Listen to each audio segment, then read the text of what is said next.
If you're between levels 15 to 30 in Tarkov or about level 2 to 3 traders, then I got a gun build for you that you should try out.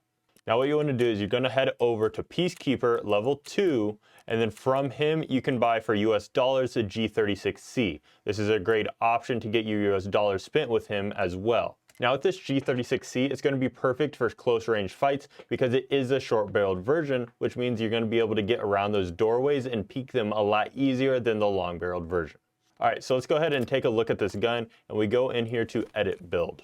On the G36, there really isn't a whole ton that you need to do. The main thing that I do is throw a grip on here, which I personally use the AFG FVD grips of any color. The reason I do this is because it's giving you that minus 2% recoil and still giving you that plus 6 ergonomics, which is great.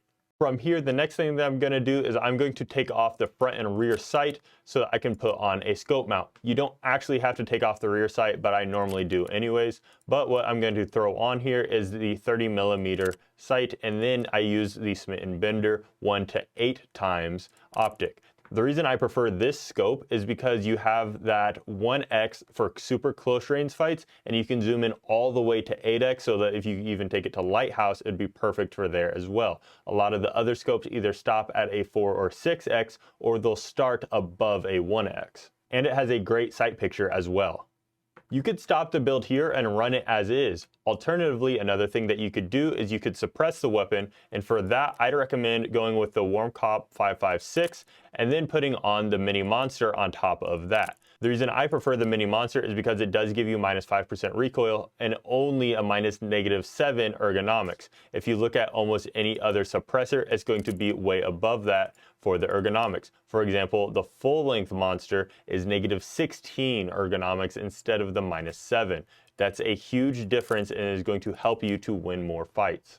From here, the next thing that you could do is you could throw on a side rail and then a laser on there as well, whichever one you prefer. For me, I just use a tactical blue light for most situations. The last thing that you could change on the G36, which I actually wouldn't recommend, is that you could in theory upgrade the stock. The reason I don't recommend this is because the current stock that comes with the gun when you buy it from Peacekeeper comes with minus 19% recoil and a plus 7 ergonomics. The other stock you have available to you gives you a minus 22% recoil, so a little bit better on recoil, but only a plus 1 ergonomics. You're giving up 6 ergonomics for only 3 recoil. In my opinion, this is not worth it, which is why I haven't been upgrading the stock. I would just leave it as is and take that extra ergonomics.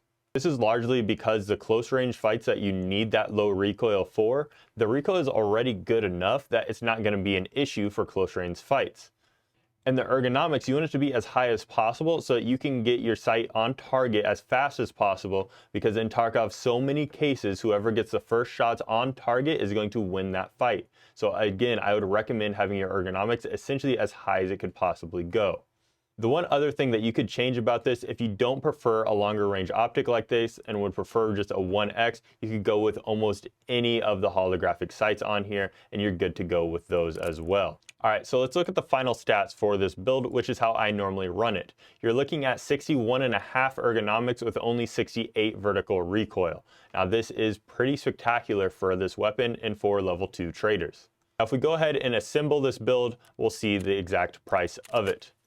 So after purchasing it from Peacekeeper himself, you're looking at another $18,000 for the 4 parts that you can get from the traders, and then the only other things you're going to need is the optic and the suppressor. Now the optic here, I'm not actually going to get that one because you can use almost any other optic, but the suppressor is going to cost you about $50K. I'm going to go back here and change this back over to how I've been running it with the 1 to 8x Smitten Bender, and I'll show you guys the price of that as well. So the price for this here really isn't going to be all that expensive. The Smitten Bender 1 to 8x is only $47,500. It will vary from about $40,000 to $60,000 depending on the time of day and how many are available on the fleet, and that really isn't a bad price at all. Now, I'm just going to go ahead and purchase everything, and you're only looking at like $69,000 besides the suppressor, which I had just purchased.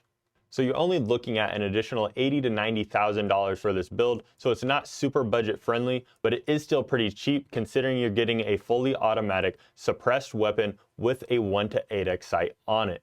Another quick thing to mention is that after changing the scope back over to the 1:8x from the Weaver, you're not losing any ergonomics at all. Pair this with the 5.6A1 ammo that you can get off the flea market, and this gun is a monster and going to get you a lot of kills.